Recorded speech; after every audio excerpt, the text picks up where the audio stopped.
चलिए थोड़ा सा एनर्जेटिक भाई, स्माइल के साथ। ठीक है। अस्सलाम वालेकुम दोस्तों, कैसे हैं आप सब?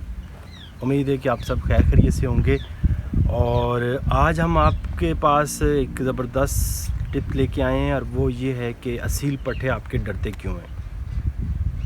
उसकी रीज़न बड़ी छोटी सी है, आम सी है। जैसे आपने नोट किया होगा कि जिसने भी मुर्गे रखे होते हैं उसके घर में 2-3 और मुर्गे भी होते हैं, कुछ बड़े होते हैं, कुछ उनके भाई लोग भी होते हैं, यानी कि कुछ वो सेहतमंद हो जाते हैं। तो वो जब दाना शाना डालते हैं उनको, तो वो इकट्ठे खाते हैं। तो एक मुर्गा उसको लाजमी बड़ा छोटा पट्ठा उसका भाई उसको मारेगा और वो डर के भाग जाएगा।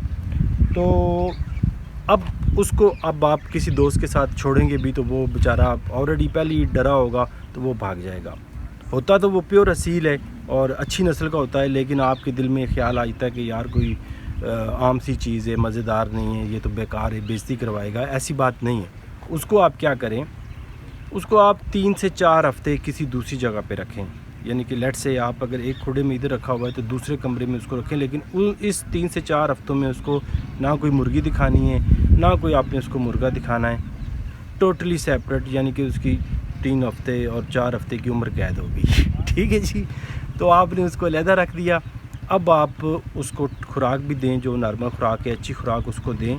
और जैसे ही आप महीने बाद उसको लेके आएंगे, किसी मुर्गे के सामने भी उसको छोड़ेंगे तो वो उसके साथ फ़ाइट करेगा, पीछे नहीं हटेगा और उसका डर ख़त्म हो जाएगा। तो ये छोटी सी चीज़ थी कि डर मुर्गे का, पट्ठे का किस तरह ख़त्म करना है, तो वो इसका ये टोटका है। ठीक है दोस्तों, आई होप सो आपको पसंद आया होगा।